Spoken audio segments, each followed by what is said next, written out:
This is the Big O Show. This is the Big O Show. All righty, there she is, ready to rock and roll and talk a little InterMiami. How you doing, Michelle? Good. How are you? Very good. Can't complain. I am ready for this season, but I don't know what I'm going to see. So this team is young. And, Very young. Ira and I were talking about this at the early part of the Heat season when they had some injuries and they had to thrust all these guys, Caleb Martin and Yurtseven and all that. And I was excited because, the Heat, they just have this tendency of finding a Udonis Haslem and a Duncan Robinson or whatever off the scrap heap. So you're like, okay, maybe there's diamonds in the rough. And actually there were several diamonds this year and they're really deep. So are there diamonds in the rough in the InterMiami roster this year? Yeah, I mean, we'll have to see once the real season starts, but they did play a tournament in Carolina. They played 3 games, 2 against MLS teams, 1 against USL, and they did not lose any of the 3 games. They won 2 and tied 1. There are 14 new players. There are a whole lot of new players. By the way, in Thursday online and Friday in print, I will have lots of preview material for all of you InterMiami fans, including introductions to all these, who are these guys, that kind of thing. But anyway, there are only at the moment 3 starters left from last year's team. Because Nick Marsman is injured right now. He may or may not be able to play the opener. He's ahead of schedule from his rehab on his knee. He will be playing soon. I just don't know if it'll be this weekend. But if McCarthy's in goal? No, McCarthy's gone. McCarthy's with LA. Who's the backup? Diop. Oh, okay. He's a French guy who was with Montreal last year, and he actually spent the second half of the season training here. He was with Montreal mid-season, left Montreal, and trained here from September on. So he's the backup, and he would probably start if Marsman doesn't start. If Marsman does not start, there are only 3 players in the starting lineup that you would know from last year, which is Gonzalo Higuain, Gregory, and Breck Shea. Wow. Breck Shea hanging in there. Yeah, baby. That's it. So your starting line, I mean, based on who they started in the tournament, and, just from what, the players that they have, the new starting lineup is very different. So you have Gonzalo, then you have another forward named Leo Campana, Ecuadorian national team player, really tall. I don't know. He's like 6'3" or so. They have a lot of height. This year's team has a lot of players that are like over 6'3". So they have Leo Campana is one of the forwards, and then Roy Lassiter's son, Ariel Lassiter, who was born in Costa Rica, speaks Spanish and played in the Costa Rican League and is on the Costa Rican national team. He's really fast. He definitely got his father's speed, okay? Yeah. And he scored twice in the preseason. Out of the 3 games, Can he dribble? Can he dribble? Because he can dribble. He can run. No, but he's good. I mean, he scored 2 goals in 3 games. So he's a kid that can create his own shot, is what I'm saying. Yes, yeah, he can create his own shot. He's got the main thing though is he has a lot of speed and he opens up spaces. So you have him, but he's not currently. I don't know if he'll be a starter. He may be coming off the bench.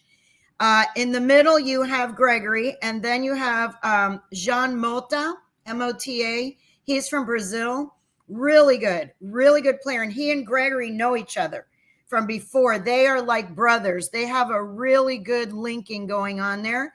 And all the players seem to like Mota so far. He's had some outstanding passing in the offseason.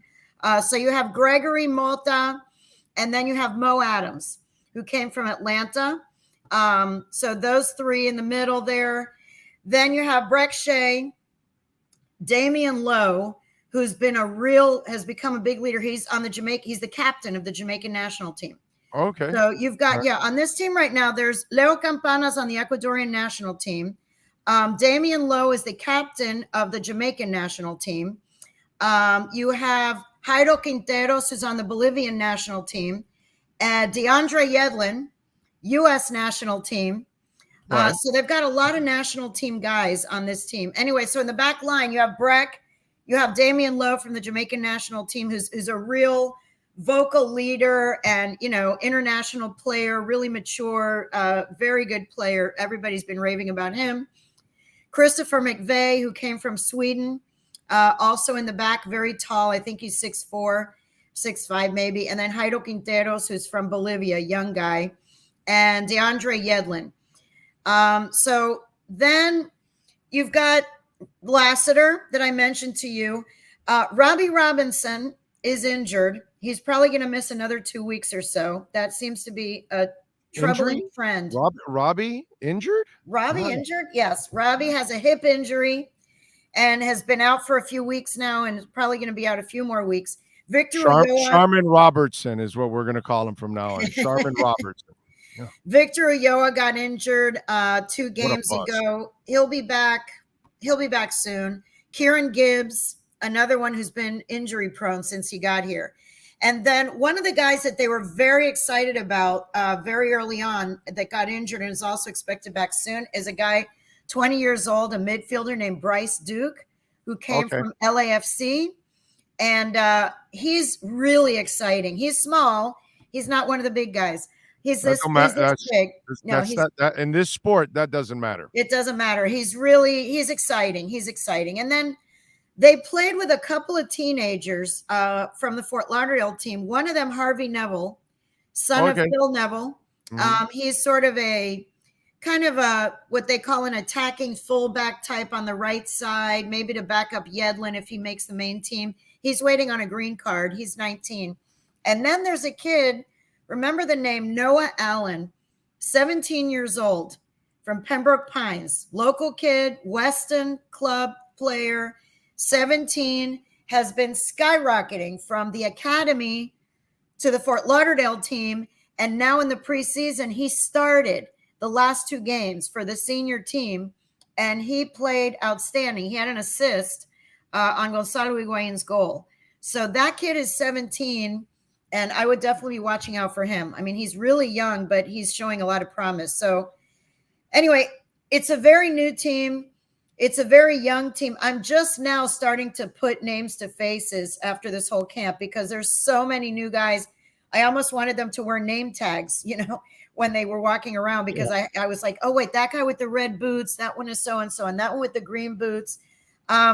It's going to be a team that is much faster, a lot of speed. Thank the Lord. God, we're slow. No speed on the outside for this team. They're very fast. This team is fast. They are young and they are tall, which they're hoping the set pieces are better with this team. They have a lot of guys who are tall. Jaime Mabika, I forgot to mention him. He's 6'6". You've got Jaime Mabika in the back line, starting or backup. I don't know. McVeigh is around 6'4". You've got Campana's tall. There's a lot of tall players. Now, wait a minute. Now, how much of the game? How much have you watched of them scrimmaging and playing? I've seen 3 games. Okay, so one against DC United, one against Charlotte, which is an MLS team. 4 actually, and Columbus. That stuff doesn't matter to me. What matters to me is what I'm asking, because you're talking to me about a lot of height. Yeah. Has the style of play changed? Is the ball on the ground a lot, or is he playing more European style? Like we see a lot in Germany, where we see a lot of the ball in the air, because when you have bigger players, you have a tendency of playing more with the ball in the air because you have guys that can obviously bring it down for you. So I'm just wondering. Yeah, no, I definitely think that the style of the play, is it the same, or have they tweaked it where the ball is in the air a little bit more because you have more taller players? I do think that there will be a little more of an aerial factor, but he still wants to. It's still his mindset is still building from the back. Kind of a 5-3-2, but the 2 on the outside are really like attacking guys on the wings that run up. It's a similar style to what he wanted to do, but they have speed now and they have height. And, Phil has been saying during the whole camp, and Chris Henderson too, that they feel like this is their team now. This is their team. these are all players that they have selected pretty much. Like I said, there's very few holdovers from before. And, you know, they're going to take a little while. I mean, the thing is, people are ready for them. They need to win. It's the third season. They already, you know, didn't make the playoffs last year. The first year, they only made the playoffs because they allowed 10 teams. The truth They made the play-in game. They didn't make the playoffs. They made the play-in game and lost it, so they didn't get to the playoffs. Yeah. So they didn't really make the playoffs either of the first 2 years. This year, people are expecting them to win. But that's not fair. That's not fair either. Right? Really? Because let's be honest now. It's a reset. This team is a reset with 14 new players. Like I said, only 3 starters back.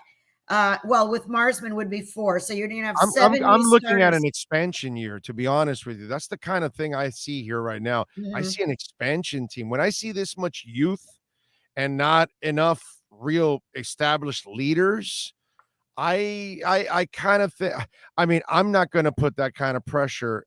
I got to be always realistic when I look at teams. And right now, there's no way I'm thinking if they make the playoffs, then they're doing something I didn't expect them to do. Because the novice that may not follow this says, oh, they're year 3. They're supposed to be better. Oh, they should be a playoff team. Well, you're not following what's going on. So that's kind of unfair right now. I know it's frustrating, but really it's not realistic to expect playoffs. I don't know. I mean, they do have a lot of youth, but they have Gonzalo, who, by the way, is going to be playing more of a playmaker role. He changed his jersey number. He changed from 9 to 10, and he is retreating more. He's moving back more and passing more.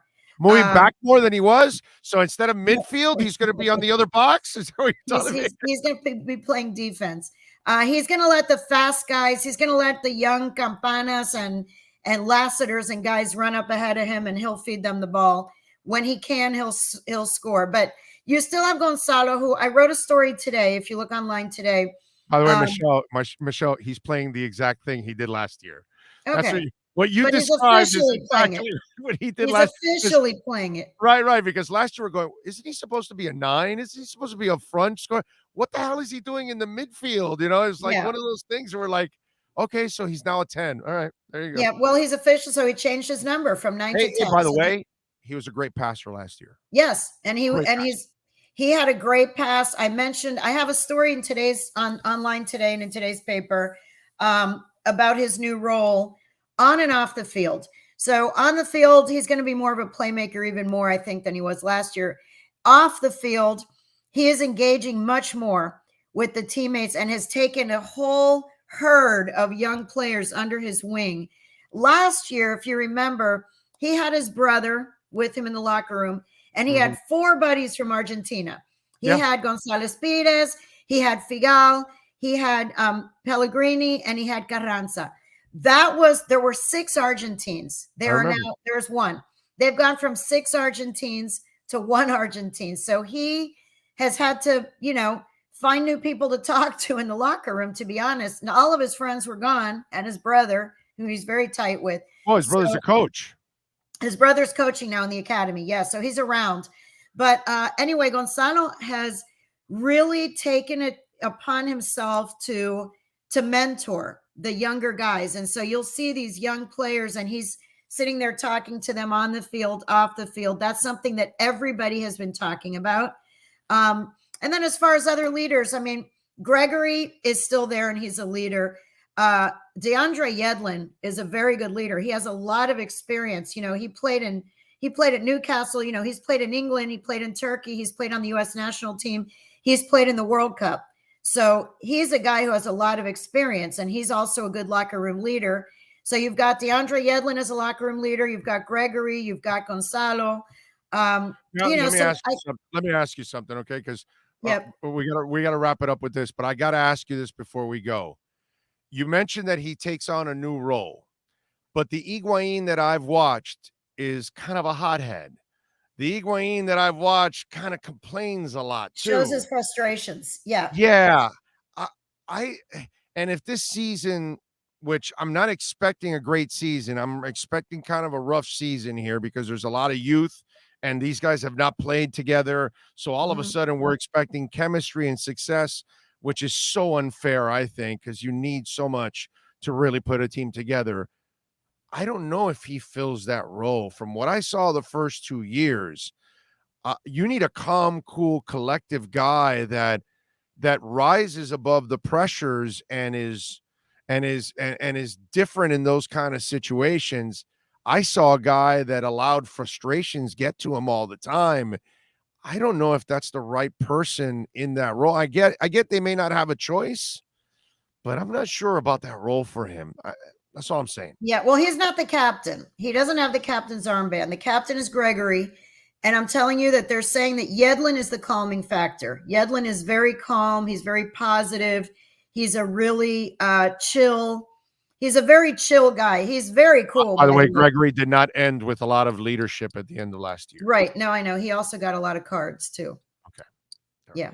Yeah. Yeah. He was a bit of a hothead. Yeah. I just, if we're going to put leaders in places like that, I just kind of, these are things. But again, you're not going to be able to turn over an entire roster, and they've got their limitations and all of that. But it's going to be tough, man. It's going to be tough. All right. Do you like the new pink jersey? I love the new pink jersey. Yeah, I do too. They're just going own the pink already. Don't be like dabbling in the pink. Own the pink. I have no problem with that. I'm going to get one myself anyways. I mean, yeah, love the team. I just don't think they're going to go much places this year, but let's hope they get better. All right. So Thursday, it'll be the internet preview. Friday, you will have the tangible paper that you can go grab and read up on. Keep it for the season and keep it by your bedside, by your TV stand. Yes. That's right. Hang it up in your room. Frame it, baby. It's going to be a collector's item, man. There Come on. Go. Yeah. And follow her on Twitter at Kauf Sports. She's outstanding. She gives you all the information from InterMiami. She is Michelle Kaufman. Michelle, thank you as always. A pleasure. Appreciate it. All right. Thanks. We'll be talking again, I'm sure. Thank you. You know it. We will. Bye. That is Michelle Kaufman. Awesome stuff as always. But I do worry about that with Higuain.